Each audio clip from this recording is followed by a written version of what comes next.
थेट जाऊयात, हसन मुश्रीफ बोलतात तिथे. सगळ्यांनाच मोठे केलेलं आहे त्यांनी. तर अल्पसंख्याकाच्या मागे का लागले हा एक महत्त्वाचा प्रश्न या निमित्ताने आहे. पवार साहेबांचं असं म्हणणं आहे की आतापर्यंत गैबी चौकामध्ये एका व्यक्तीला साथ दिली, आता मात्र जी उपस्थित जनता आहे ती आता गेले माझ्या 6 निवडणुकीमध्ये मंडलिक साहेबांच्या 4 निवडणुकीमध्ये हे पवार साहेब या गैबी चौकात आलेले आहेत आणि त्यांनी सातत्याने सांगितलेलं आहे राजाविरुद्ध प्रजा लढाई आहे आणि प्रजा जिंकत असते. त्याला तेच म्हणायचं होतं. तर ते कालचं जरा वेगळं होतं. म्हणजे अल्पसंख्याकांच्या विरोधात कुठेतरी नाही आता माझं म्हणणं काय, आता परवा जयंत पाटील आले, परवा त्यांनी एक सभा घेतली, परत आता काल साहेब आले. म्हणजे या अल्पसंख्याक माझ्यासारख्या सामान्य काय करते या मागं का लागलेले आहेत. पवार साहेब मागे लागले असं म्हणायचं. पवार साहेब मागे लागले असं का म्हणावं लागतंय तुम्हाला? नाही पण अशी ते पवार साहेबच म्हणतात ना दरवेळेला. त्यांची भाषणं ऐका कालची याच्यापूर्वीची. त्यांनी कायमपणानं प्रजेचाच प्रचार केलेला आहे, रयतेचा प्रचार केलेला आहे आणि मनात त्यांची भूमिका तीच असावी. हे बघा आता निवडणुकीचा रिझल्ट कळवेल. आपण निवडणुकी आधी बोलणं बरोबर नाही. शेवटी कुठल्याही माणसाला आपण कमी लेखत नाही. परंतु पवार साहेब से मेरा बैर नाही, समर्जात अब तुम्हारी खैर नाही. जंगलाला आग लागल्यासोबत गेंडाही पळाला अशा शब्दात उत्तम जानकरांनी कालच्या कार्यक्रमात टीका केली. तिरंगी लढत झाल्यामुळे तुमचा विजय हा सोपा झाला होता, मात्र यंदा थेट समोरासमोर सामना आहे. कशा एकूण 6 निवडणुका झालेल्या आहेत, त्यामध्ये एकाच एक 3 वेळा झालेली आहे. एक म्हणजे एक तिरंगी नाही, तिरंगी गेल्याच वेळा झाली. अल्पसंख्याकांचा नुकताच एक मेळावा झाला, त्याच्यात शरद पवार असं म्हणाले की अल्पसंख्याकांना चांगल्या पद्धतीने संधी यावेळी सांगितली. एकीकडे अशा पद्धतीचं वक्तव्य आणि दुसरीकडे नाही, मला त्याबद्दल म्हणायचं नाही. माझं म्हणणं काय की परवा ते प्रवेश करणार होते, जयंत पाटील आले होते, सभा झाली होती, पुन्हा साहेब स्वतः काल आले. आता आम्ही काय 50 वर गेलेलो आहे ना, आमदार जे 50 वर गेले आहेत.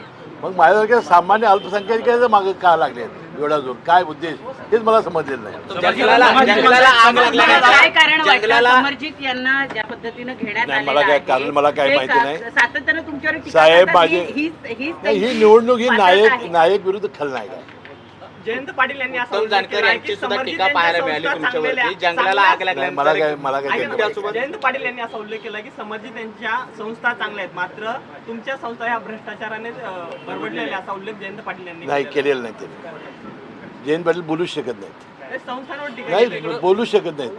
आपण जर पाहिलं ज्यावेळेस तुमच्यावर कारवाई झाल्या होत्या त्यावेळेस ज्या कुटुंबाला ज्या पद्धतीने तुमच्या कुटुंबाची फरफड झाली होती संपूर्ण महाराष्ट्रानं कुणी केली होती? ज्या काही कोण होतं यात? संस्था या मागे कोण होतं? या संदर्भात या मागे कोण होतं? समर्जित गाडगे म्हणून ही नायक विरुद्ध खलनायक लढाई आहे. गाडगे साहेब त्यांनी म्हटलंय की आगामी निवडणुकीमध्ये जवळपास 30 ते 40 हजाराचा फरक असेल विजयामध्ये. कुणाला? गाडगे म्हणतायत. अहो मी तेच सांगितलं ना तुम्हाला.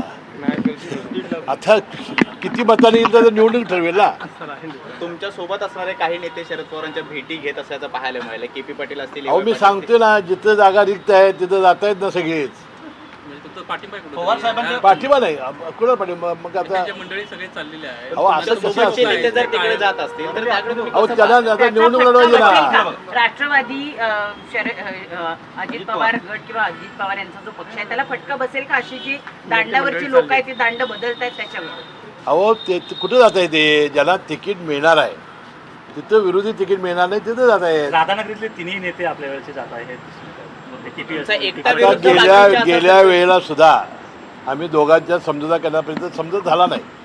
ते मेहुण्या पाहुण्यांची जी आहे ते समजुता होण्याच्या पलीकडे आहे. मी तर थकलोला आहे ते मिटवण्यामध्ये. तुम्ही पाठीवरचा देऊन खाली ठेवला. आमदार राहणार नाही, तुम्हाला मोठी जबाबदारी देण्यात येईल. नाही ते मेजॉरिटी त्याला बहुमत व्हावं लागतं. सर तुम्ही निवडून यावं लागतं आणि बहुमत व्हावं लागतं. सर ते म्हणतायत आम्ही आमदारच करणार नाही समर्जितना तर मंत्री पण करू. नाही ते निवडून यावं लागतं आणि बहुमत व्हावं लागतं. आणि तर शरद पवार हे माझ्यासारख्या अल्पसंख्याकांच्या मागे का लागलेत हेच कळत नाहीत असंही त्यांनी म्हटलेलं आहे. ही निवडणूक नायक विरुद्ध खलनायक आहे असं म्हणत मुश्रीफांनी जोरदार हल्लाबोल केलाय. तर माझ्यासारख्या सामान्यांच्या मागे पवार का लागलेत हे मला कळत नाही. आणि अनेक ठिकाणी जी लढाई होतीये त्याच्यामध्ये भावकीची लढाई होतीये आणि त्याच्यामध्ये समजावून मी थकलेलो आहे, ही निवडणूक नायक विरुद्ध खलनायक आहे असंही मुश्रीफांनी टोला लगावलाय.